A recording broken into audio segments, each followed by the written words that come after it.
كثير ناس بتقول أنا لما أتوتر بطني بيوجعني.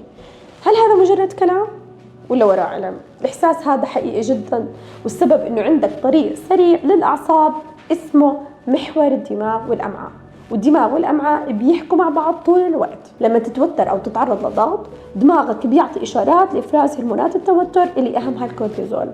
لارتفاعه بيعمل تهيج والتهاب بالخلايا المبطنة للأمعاء، وبتصير الأمعاء حساسة جدا، وأي أكل بسيط أو حركة بتسبب وجع أو ألم.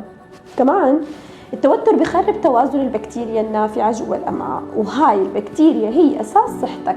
لهيك وجع البطن وقت التوتر مش إحساس عابر، ورد فعل خلوي سببه هرمونات التوتر اللي هجمت على الأمعاء. إذا ما عالجت التوتر من جذوره، الأمعاء بتضل في حالة حرب. العلاج مش بس في الأمعاء، العلاج ببلش من تهدئة الدماغ وتصحيح بيئة الخلايا.